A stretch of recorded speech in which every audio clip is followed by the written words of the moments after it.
And so, without further ado, I'm going to turn over to our first speaker, Dr. Fonteno. Dr. Fonteno has been with the Horticultural Science Department here at NC State for many years. I don't have when you first started, but maybe you can mention that. Really, he runs the soil lab. He does research on soils for containers, but also urban soils, and really is considered one of the premier experts around the world in this. So I'm going to turn it over to Dr. Fonteno to talk about building spectacular garden soil.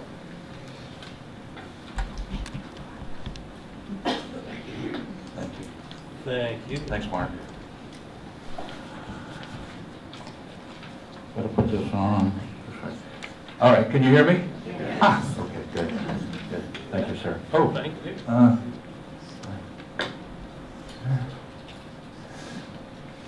Brought my own. Good morning, everyone. Oh, see. As Mark says, I've been here for a very long time. Actually, I'm on my 43rd year of being here at NC State. I am teaching now the children of students that I taught when I first got here. That's how old I am. Okay? And I actually am teaching the grandchildren of somebody that used to work with us, so it's almost worse. When I start teaching grandchildren of my former students, you know it's been a long time. I am so glad that Mark has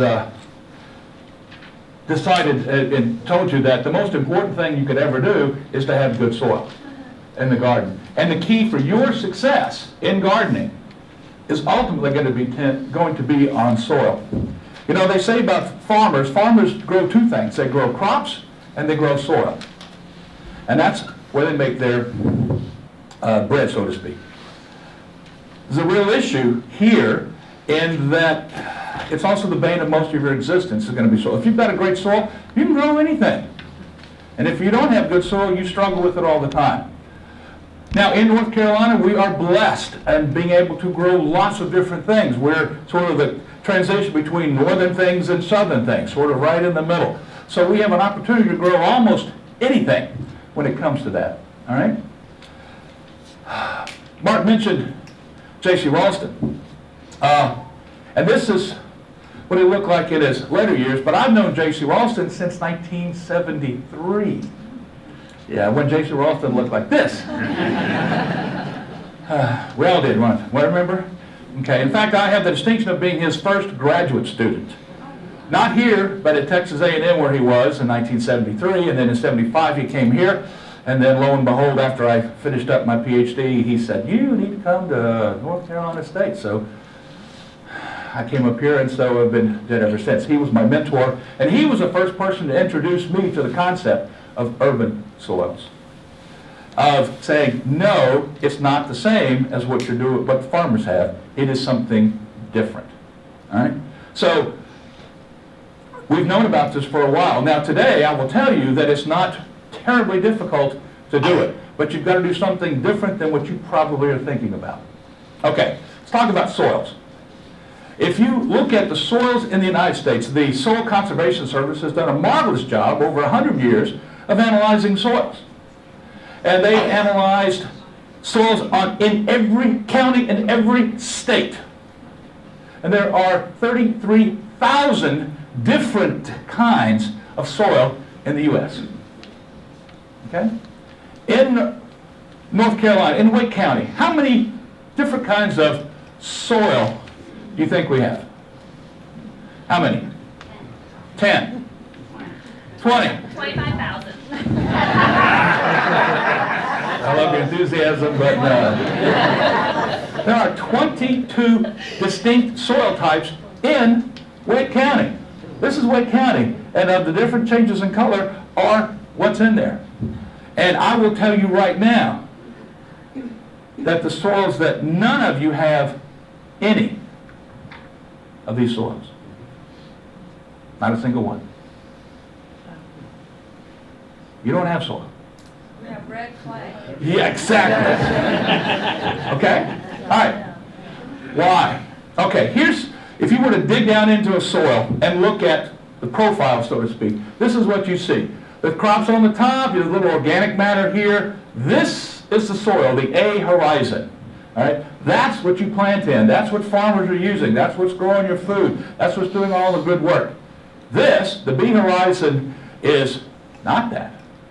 It is soil in waiting. It'll take 10,000 years for this to turn into that by itself. Okay? Unfortunately, now this looks like some of your yard, right? But that's not it. But the problem is, you cannot build anything on soil.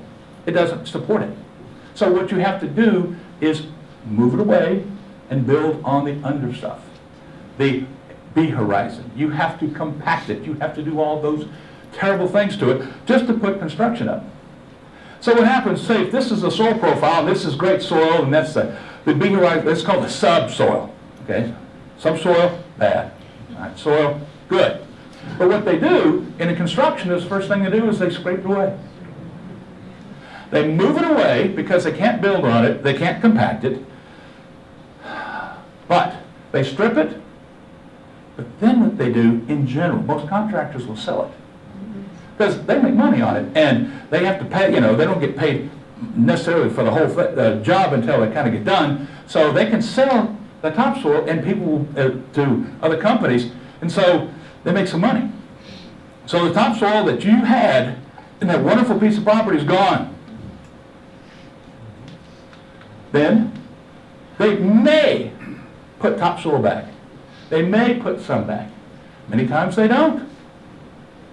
But if they do, there's nothing that says that the topsoil, they will get it from the topsoil store. All right? It won't be necessarily the topsoil that you had. So it won't necessarily be, even if you've got real topsoil, it won't be the same thing. It'll be whatever they bring and bring it back. So, okay, for example, now the other thing is, in North Carolina we do have a lot of clay. Okay. One of the best soils for farmers to deal with is what's called a Cecil clay loam. That's this, or Cecil clay. That's this soil area up here, right? It grows great crops. It's not a problem to grow. But if you remove it, that's what you're growing in. And as you were saying earlier, what do you got? You got clay. What you have is subsoil. You don't actually have soil. So I want you to get the idea that you've got a soil and you got to work with it a little bit completely out of your minds, because that's not true at all. You don't have soil. You have subsoil. Or you've got mixtures. In some places, you may have some soil that nobody touched, and other places, you don't. And if you're anywhere inside an urban area at all, there's a good chance that it's this. That's not. The universe did not intend for us to grow plants in this stuff. It was never intended to grow plants, and that's why we struggle. So what we have instead is urban soils. So the characteristics of urban soils are, it doesn't have structure. It's clay, for God's sakes. Or you get somewhere near the sand hills, or you get somewhere close to you get closer to the shore and it's sand. Again, not what you want. It's generally compacted. It doesn't drain very well, so it's tough. It's terrible stuff. And you may have pH problems, you may not have, and so you do a soil test, which was designed for farmers to test their soil and tell them exactly what to do to kind of make that better, right? It's not designed for people that don't have soil, but you think you've got soil. So you send that in and they say you need so much lime and blah, blah, blah. It's not it at all. That's not it at all. So it's terrible stuff. It is terrible stuff. All right? Now, so what do? Maybe you go to the topsoil store and you try to acquire it. Okay? You can do that. They're generally blends of that organic layer, and that A horizon is a combination of things. They screen it for you, which would be good. And you can literally get topsoil brought to your place and do it. It's certainly not tested, it's not certified as anything, nobody knows really what it is. And you can only, a pickup truck, you'll probably break the axles on your truck if you're going to use that. So you have to have them delivered and brought in, heavy stuff. Okay? Or let's say, I got a small area and I just need some topsoil. So you go to the retail stores, you go to the garden centers, and you look for it. If you buy topsoil, something that's labeled as topsoil, it won't be soil at all. It will be organic matter of some kind. Pine bark fines, mushroom compost, it'll be something. It'll be labeled as topsoil. All right? And it's not very expensive.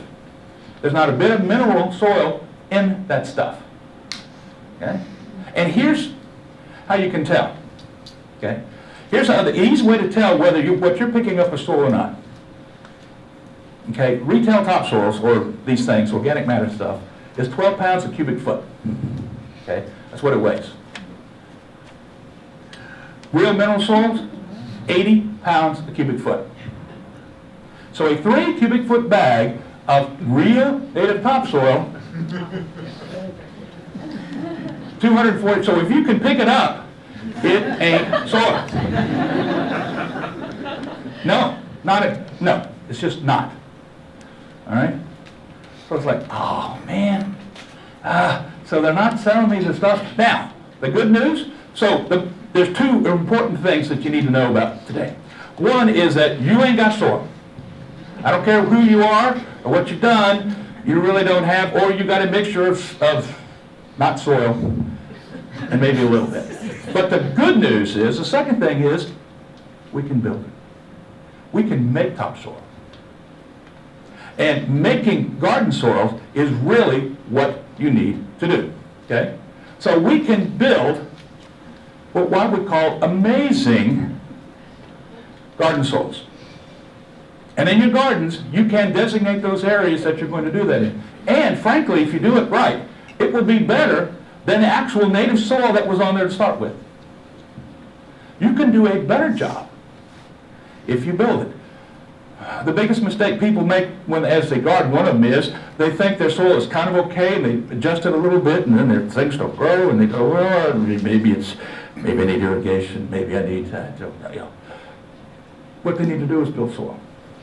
And if you start there, you're going to be good. All right?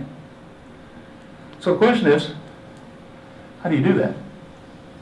We turn subsoil into topsoil. That's what we're going to do.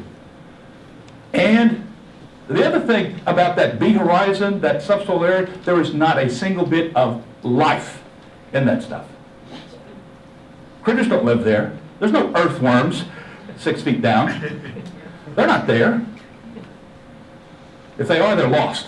Or they went to the earthworm graveyard to die somewhere way below. All right? But we build soil simply by adding organic matter. And I use those quotes, simply. So, to fix it is relatively simple, the answer. The application of that can be a little tough, because you're bringing in mountains of material and you're incorporating or you're doing something with it. But we can build it by adding organic matter. When we say organic matter, organic matter itself, which is the materials that break down, anything that was alive at one time, and as it breaks down, it's organic matter, okay? And particularly plants and things like this, grass clippings and other things. As it breaks down, it releases what we call humates, which is kind of a blackish goo-like thing. Okay, this is humic acid, okay, which comes out of compost areas, sort of leaking out around the sides. That's really, really good stuff in the recycling process, because it physically binds itself to the particles underneath. It coagulates those particles into little aggregates, makes spaces in between them, and allows drainage to occur, and makes your soils much better. Okay? So it makes garden soil. But what it also does is it provides food. It provides food for the critters. How do you basically know? One of the things you can tell whether you got a good soil is look for earthworms. Look for critters in your soil. If you've got critters in your soil, other than beetle grubs, which you may not want, that's a wonderful thing. It's got, oh, okay. Okay? These are the critters that fall in there. All kinds of things. You're supposed to have these things in there. Now, if you were to take the weight of all these things and add them up, how much do you think they would weigh on an acre basis? How much of those little critters, which you don't see much of, there's not many of them, right? Okay? 5 tons per acre. And the soil, that's one of the reasons soil weighs a lot, but 5 tons per acre. It's a lot of critters. All right? Eat a big scale. And they only eat organic matter. They do not eat the minerals. They don't eat rocks. They eat the organic matter. That is their food source. Everything. That's what they eat. That's all they eat. And so, if you're going to put life in your soils, you've got to put organic matter in there. And you say, well, geez, do I have to find these and do I have to add them? No. Because there's an old saying, okay? If it says, if you build it, what is the next piece of that? They will come. I love it. I love it. If you build it, they will come. Usually it's, if you build it, they will come. Right? All right. One of my favorite movies, okay? Kevin Costner, The Field of Dreams, building the thing, okay? That's exactly what happens. You build it, and they show up. You don't have to bring them. They will show up. All you have to do is set the table.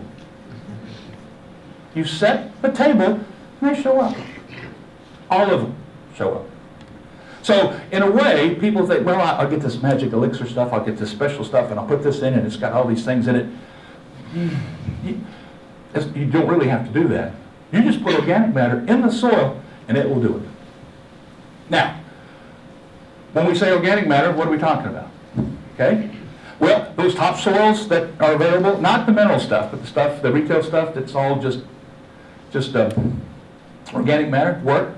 Something called soil conditioners. You'll find those also in the big box stores and garden centers. Basically, they're different kinds of things. Manures, of course, cow manure, poultry manure, very plentiful in our areas. Compost. I love compost.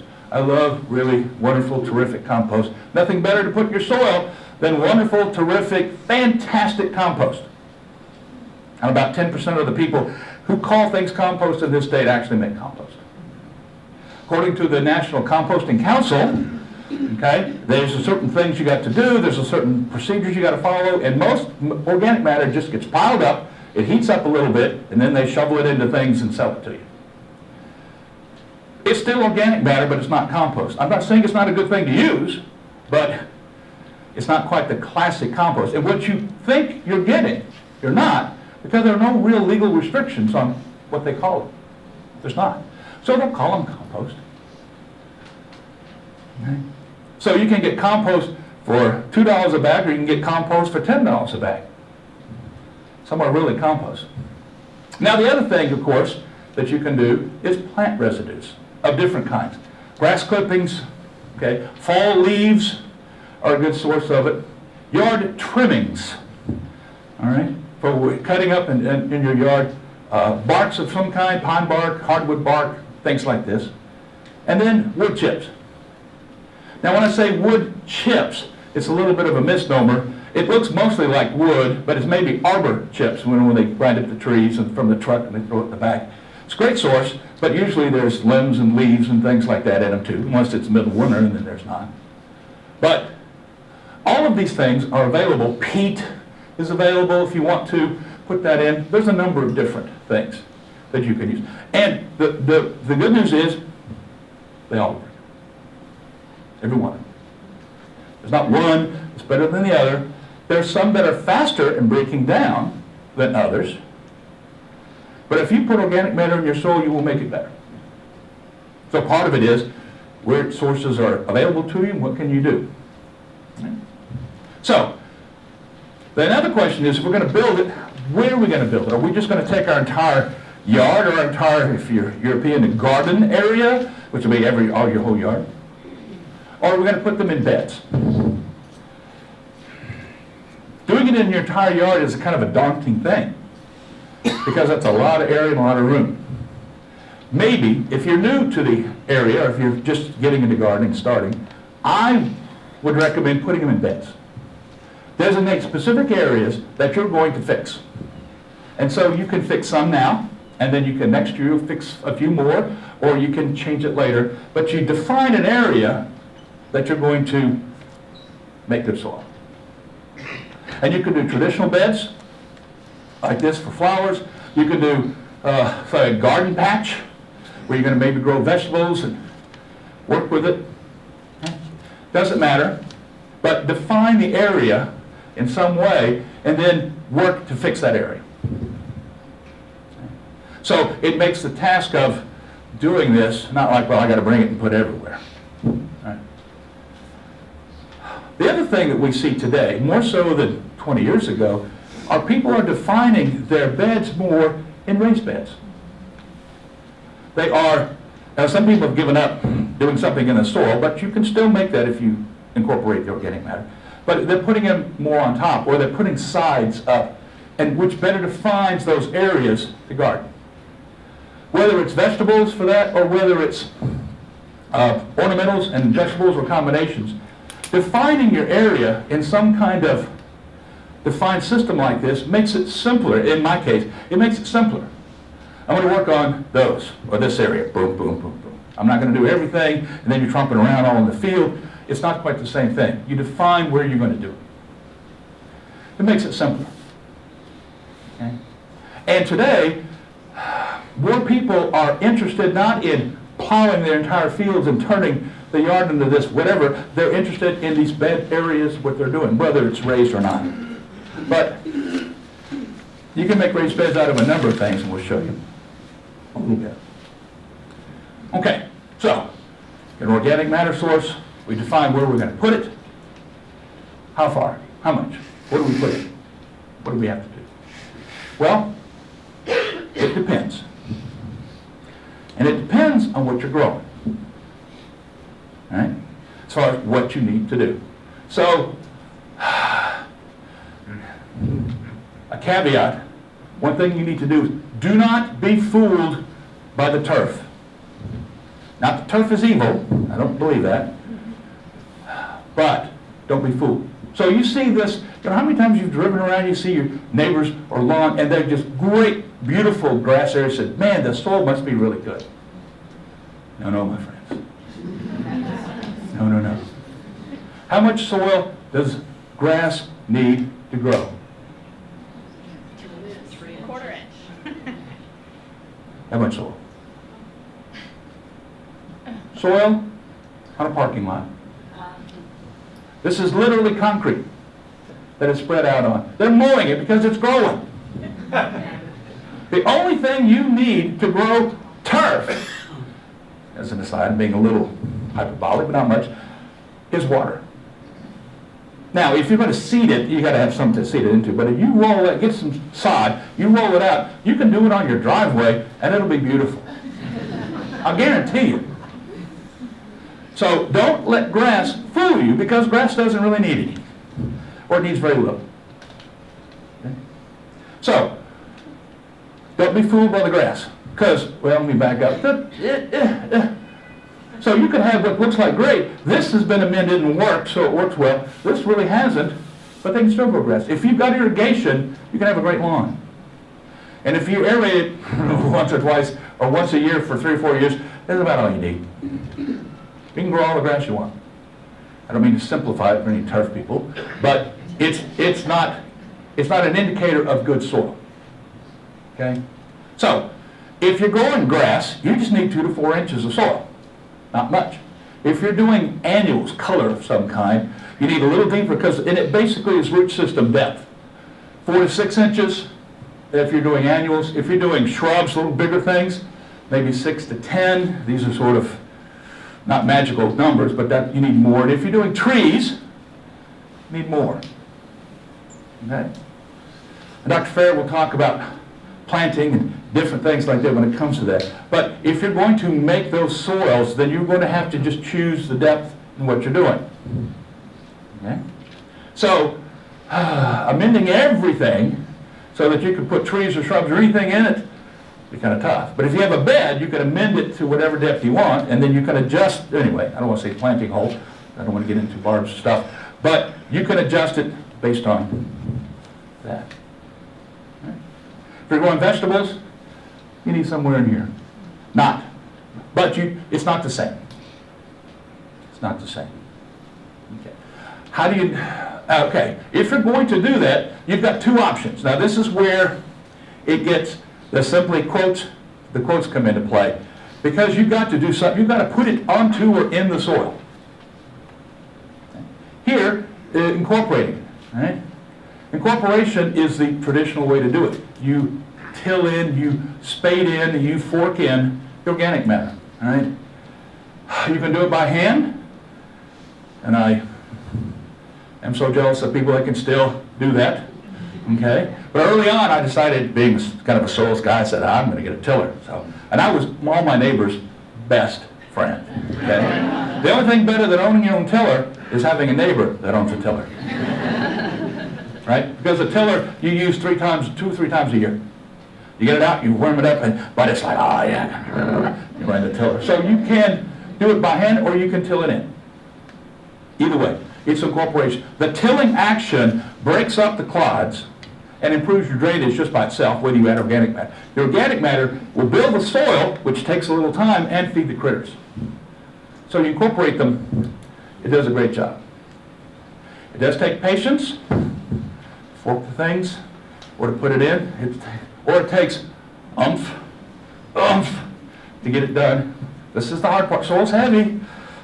Tilling up that clay, not an easy task. So that's the hard part that you've got to figure out to make that work. That's the hard part. All right. But once it's in, once it's on, it's a great thing. Okay? How much do you put in? Well, generally, recommendation is 25 to 50% by volume. Okay, 25 to 50% by volume. Now, native soils only have 5, 6, 7, 8% organic matter, but they got real soil with a little bit of organic matter at the top. You're building soil, so you're in the reclamation business. So you need to put more. The more you put, the better it is. So that would be, for example, you put maybe 1.5 to 3 inches down, and then you incorporate that or build it into the soil, a total of about 6 inches, that's 25 to 50%. Now, all of this information, and I don't think it's been explained, I don't know what it is or not, but Chris will email out the presentation information with all this for all of you, so you'll have all this information so you can keep up with that. But incorporating that material that's the way to do it. Okay? You don't have soil, get some organic matter, add it to the soil. All right? Okay. Now, one of the things, and I don't want to hate to say it, but J.C. Raulston mentioned this to me many years ago, he says, he said, you can take mulch, this mulch, and put it on top of the ground and not touch it and not do anything to the ground, and 3 or 4 or 5 years later, you've got soil underneath it. And I go, really? Who'd want to do that? Well, as it turns out, there's a lot of people that are doing that now. Okay? These mulches break down, and as they break down, they release humates into the soil. Those mulches that break down faster do a faster job. So the problem with mulch, well, not the problem, but we think about mulches, and people think mulching and incorporating are 2 different things. So they want something that breaks down fast if they incorporate it, but if they mulch it, they don't want to keep mulching all the time, because it breaks down and they keep adding more. That's how you build soils. So you can get mulches that just sit on top and they go down, and as it goes down, you just smile because you're building soil. and you truly are. All right? So you have to maybe a different mindset about mulching. You know, some people say, well, no, I use rocks to mulch because I don't have to do it. They just do it once. Yeah, but if you use leaves and other things, or you use compost and you're mulching with that, it'll go down, and then you put some more on top, and then it goes down. All you're doing is adding to the soil. That's all you're doing. All right? So mulches can build soils in 3 to 5 years. So mulching turns into, if you're building soils, it's layering now. That's the new term. You layer organic matter on the surface, and that builds soil. How many of you heard about layering mulches or layering your organic matter? Anybody heard about that? Okay. Layering organic matter seems to be relatively new, because people don't mulch the area, they layer the material. Okay? And there's even names for these things now. You hear lasagna gardening. How many have heard of lasagna gardening? Raise your hand, okay? All right. Okay, people, they all anthropomorphize, anthropomorphize everything, right? So we all think about it in human terms. So it's like, when you put layers down, it's like making lasagna, right? You put them down, you know, noodles and the stuff and the cheese and the layers. So it's called lasagna gardening. And if you go to YouTube and look on the web, you will find 100 different scenarios on lasagna gardening. There's the person who started lasagna gardening, you have to build it this way, and you build it like this, and you build it like that. Okay? I will tell you that particularly in soils, but it's true in a lot of things about gardening, gardeners are more like cooks than they are scientists.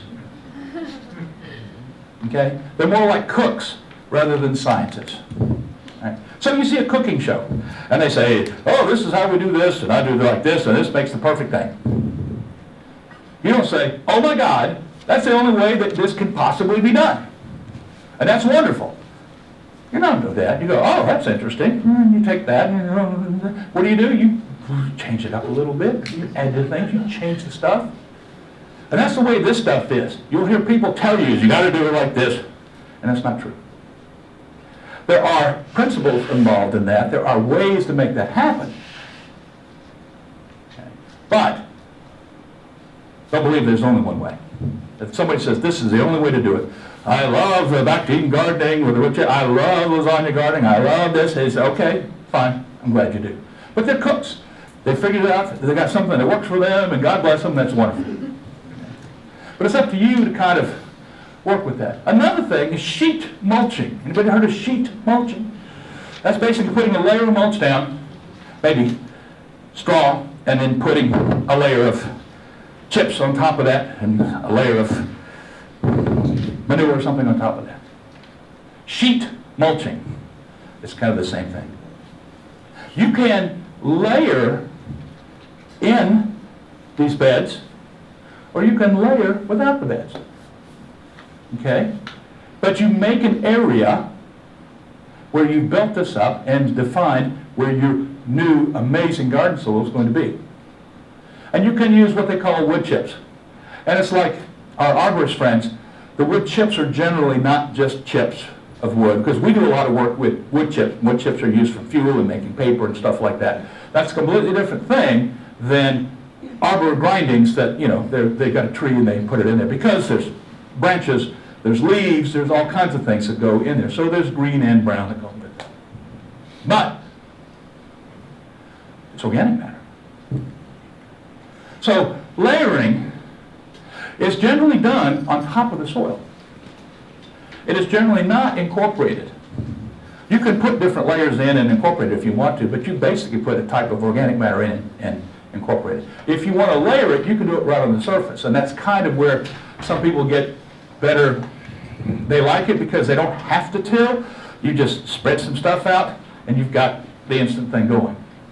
You put a weed barrier on the bottom, newspaper or cardboard, then you put, in this case, compost. There's some wood chips here, a little layer of manure, 3-4 inches or so, 5 inches of stuff like this, ready to go.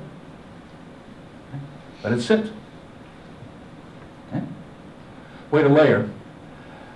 It doesn't have to look like this.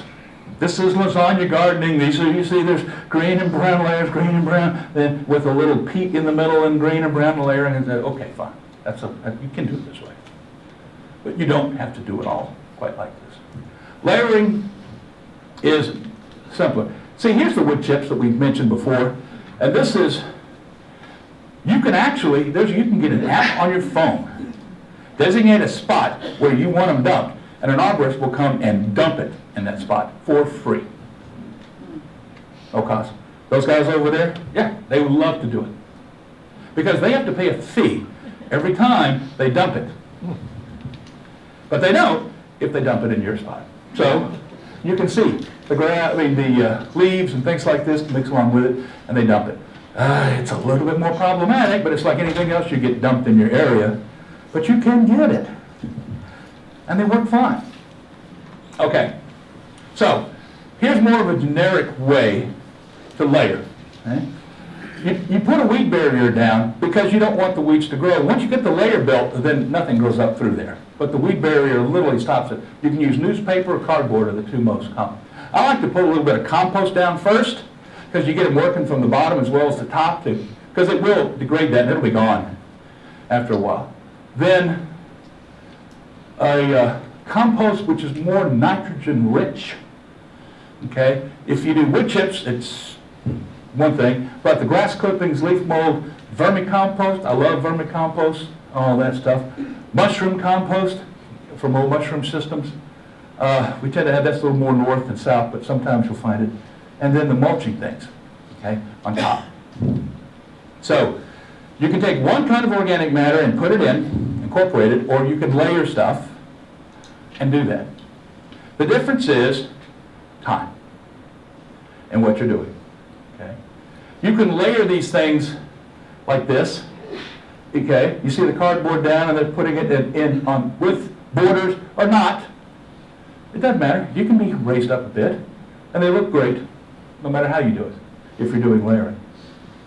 Now, layering for some people is a little bit like, well, I'm not really sure whether that's something I want to try. Here's an easy way to get started. I'm not promoting layering, saying that's better. I'd much rather incorporate stuff. I'm old school, got tiller. But if you don't have that and you don't want to fork it into the system and get all that, you can layer. But one of the best places to try out is a little small space. See how that works. Try around your mailbox. If you haven't already dug it all up, which is kind of problematic because, you know, it'll change, it'll move if you dig too much, but you don't have to. Because you can put a barrier up and layer it up, or you can put it in the ground. Put newspaper down, put a couple layers of material. Now this material should be more compost so that you can plant in it almost right away, and then mulch across the top. Move the mulch out of the way, plant in it, you're pretty good to go. And there's no major change that you got to do. And they're small and confined. If you kind of want to see if that's something that you want to try out, try it out around your mailbox. It's always a good thing. Okay? Where do you get organic matter? Mulch and soil companies, you know, that may be in your area. There's lots of places that do that. Box stores, you know, they sell all these things. Box stores, Home Depot, Lowe's, Walmart, garden centers. Okay? You can find organic matter in these places. Your neighbors, people that do this when they start wood chips, they sort of go in the neighborhood and see somebody taking that drink. Can I have your wood chips? Can I have them because I want to put them in my garden? And somebody says, sure, yeah, it's not a problem. Okay.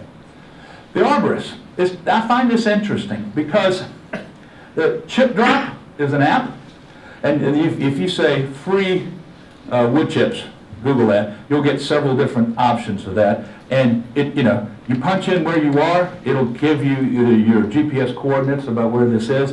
And then once that's done, they don't say, would you like to have this road? All of a sudden it'll show up. It may show up the same day. It may take 4 weeks for it to show up.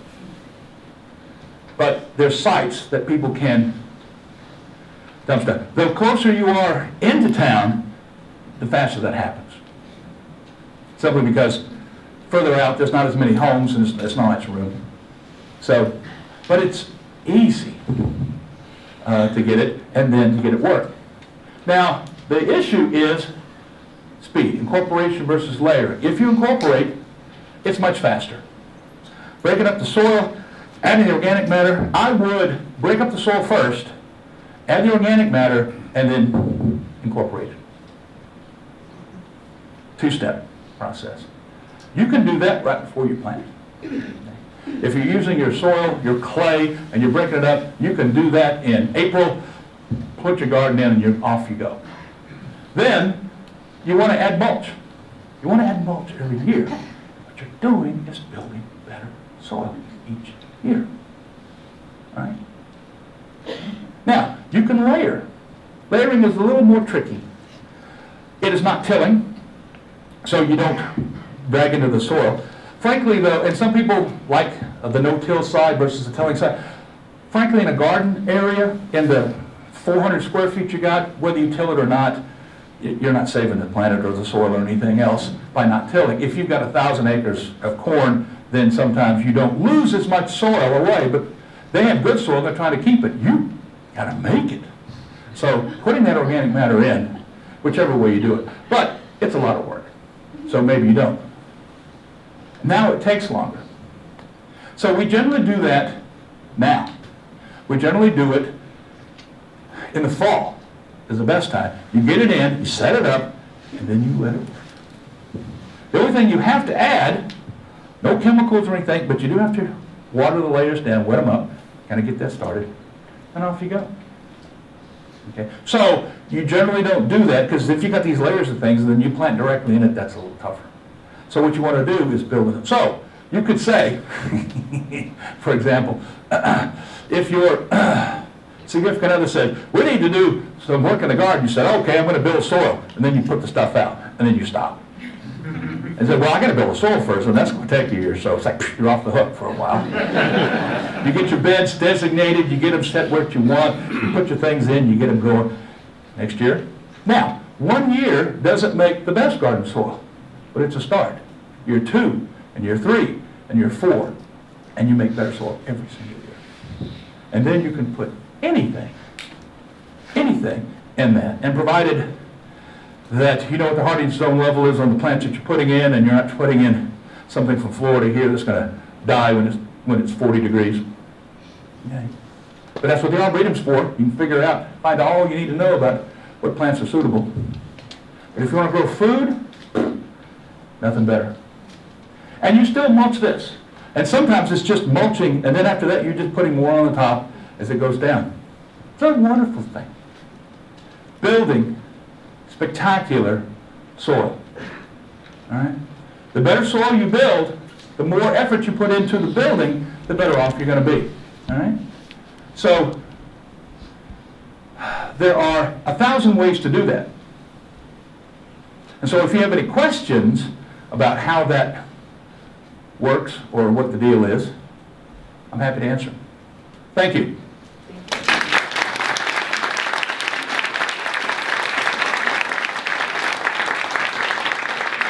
Do you have a little time? Yes, ma'am. I've heard that the city of Raleigh has some compost for plant programs. Where, I mean, you have to, I'm hard of hearing, so. In the city of Raleigh? Yes. I understand that they offer free mulch or free compost. Can you comment on that at all? There's a yard waste facility where they have to, you know, like if you take it to the curb and then they take it, they can't throw it in the dump, so they have a separate facility for that, and that's where you would find that material. And that's a great thing, so if you got a truck or something, and you drive out there, they will be happy to dump something right in the back of it. And it's a good quality?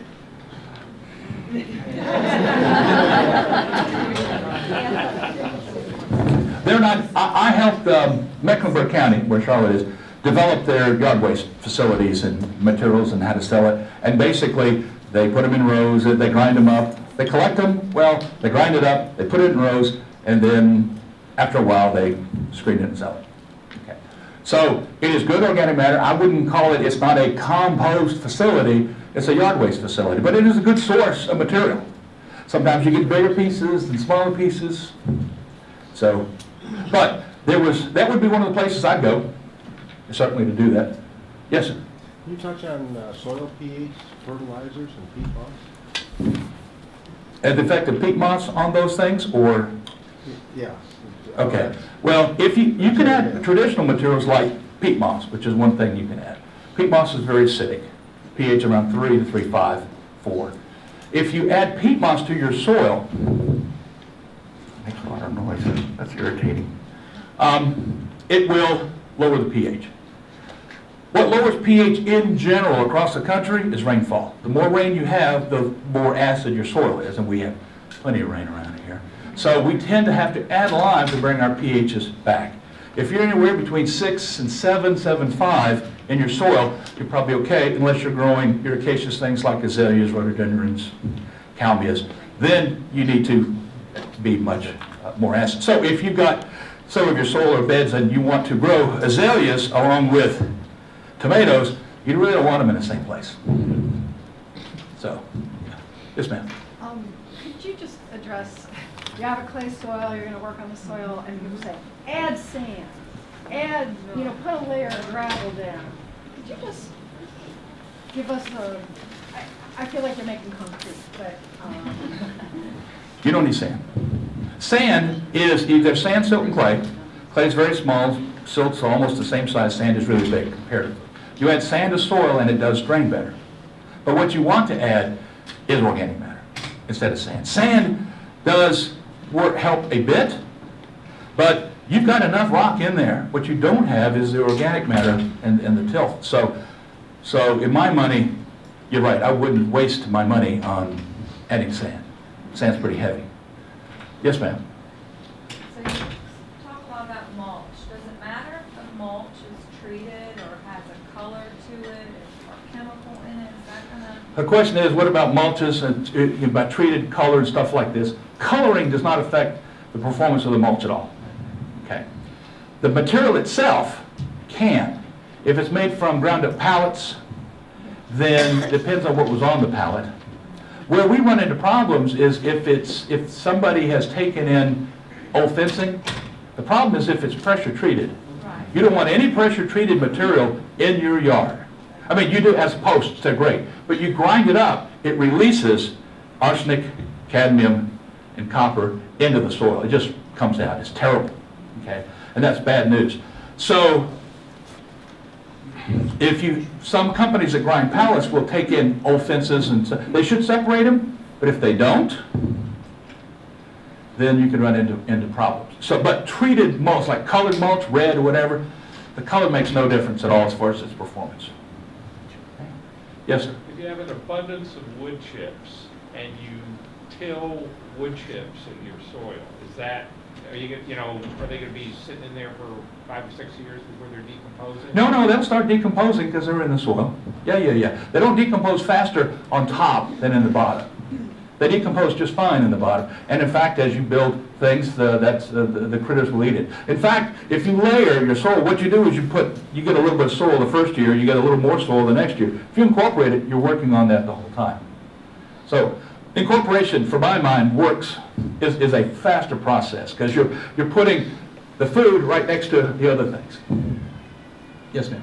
I know you think no one has soil, but I feel like I might have soil because I can't dig without hitting an earthworm. So I feel Well, like God bless you. Yes.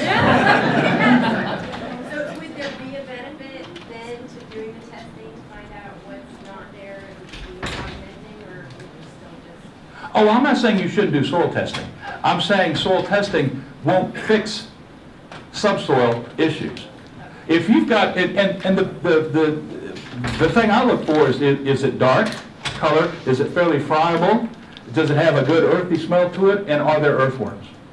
If there's worms, that's the name of the game, because they're not the ones that do all the work, but they come when it's the best. Okay? So, and they basically chew the organic matter on one side and they put the worm castings out the back side, so they make fertilizer for you, so it's wonderful. So if you've got decent earthworm production and you see them all the time, then no. How many people have soil like that? Yay! See? 10 of you. Yes, ma'am. If I wanted to start a shade bed or mature trees using a layering method, is there any risk of starting the tree roots of that's a Barb question. So she's an arborist as well. So that's a different story. One of the things, I went to Longwood Gardens one time up in Pennsylvania, and I was doing on part of my sabbatic leave. And one of the things we addressed was they were over mulching around underneath their trees. And what happened was the roots started growing up into the mulch. That's really not what you want. You know, you want it to be into the soil instead of, so we had to sort of pull the mulch away a little bit at a time, an inch or so a year, just to make the roots start to go down. So it can be overdone, and Barb will tell you about, you know, over mulching around trees is a tough deal. So you don't want to necessarily do that. So it's like you want it to be a floor wax and a dessert topping at the same time. You can grow turf underneath it just fine, but then if you want to grow some kind of shade bed of other things, talk to Barb. I don't think she wants to recommend it. Yes, question? Earthworms, you don't want to buy them at like worms that are used for fishing or something like that. Someone told me, are those the same earthworms or they're different? The red wigglers and things like that. Yeah. I'm not really sure what they use for fishing, but no, you don't have to. You don't need to buy them and add them. If you have subsoil and you add earthworms, they will die because there's nothing for them to eat. So you got to give them the food, and believe me, they will show up. Yeah. They will show up. If you incorporate it in there, you go back in 3 months and there's earthworms everywhere, as well as the other biotic stuff.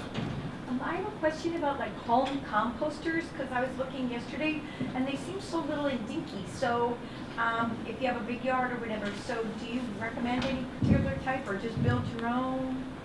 Oh, well, composting is a whole nother area to talk about. You can do it at home, okay?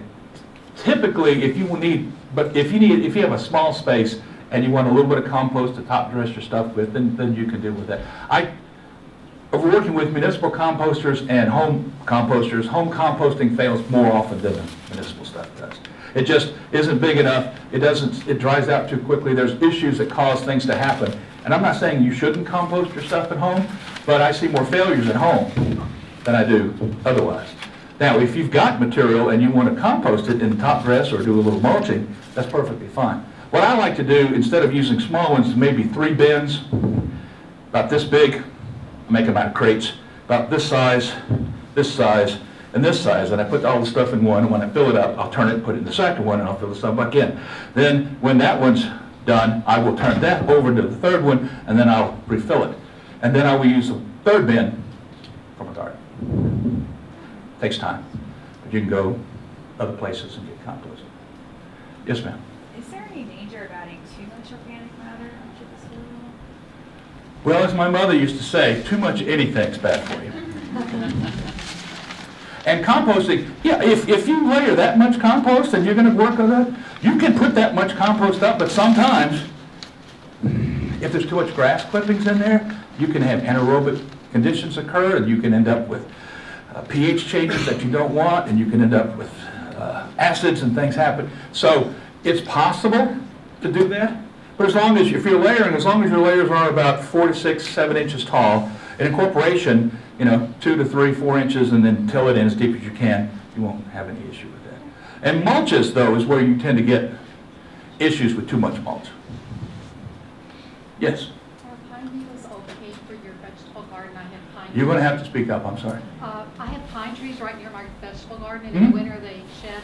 Are they okay as far as compost for your vegetable garden, or should I take the pine needles off? Sure, pine needles are great. People think pine needles are acidic. They're not. They're acidic a bit because they come from pine trees and they're generally in acid soils, but as they break down, they do not lower the pH of the soil at all. So, but I use pine needles more as a mulch. But you can do sheet mulch, you can layer that, layer of pine needles, it's great. It's a great material. Yes? In general, would the mulch that we get from like big box stores be treated or not? And I'm sorry, treated. like, would it have what you were saying breaks down to be arsenic or? Well, it is actually against the law to grind pressure-treated material and to put it out. However, we said that, and we did some work with Home Depot, and they had every one of their vendors sign the form that they're not using anything, and they tested it, and 42% of them had it. That was 15 years ago. So where do you recommend? No. If you buy certified mulch, not to be a plug, from the Mulch and Soil Council, it's been tested for those materials. But and you can find those in the big box stores, anywhere. But there are plenty of materials that don't do that. A lot of times colored mulch tends to come from pallet grindings. Okay, they grind pallets in an area. And if you grind pallets, you grind other wood sources. And that's where, not the pallets, because they're generally not particularly dangerous, but if they, somebody throws in a part of a fence or a patio thing that they took down, they may or may not grind it. Depends on the company. Because remember, that stuff is supposed to be sold for $2 a bag, so they don't put much effort into it, because there's more money. Oh, by the way, for organic materials that you buy in bags, there's more money they spend on the plastic than the material that goes in it. That's true for everything. Because it's supposed to be not a loss leader item, but it's not supposed to be much. And every time you pick up something like that, it costs money. So every time you move it to treat it, composting, turning it, you turn it 10 times, it costs a lot more money than it does if you turn it twice. So it's problematic. I'm not saying don't use it, because if you've got a small area, a few bags of that in an area, it'll be fine. So just want to check. Yes, ma'am. So my pine straw plays a role in this whole organic process? Yes. Okay. Oh, so if you've got pine straw out in an area, yes, it breaks down, and that is, for pine trees, that's the main source of organic matter over the years as it breaks down. And, it starts out, it's this thick, but then next year, by the end of the year, it's down. Right. It's just breaking down. Okay. Yeah. So I'm good.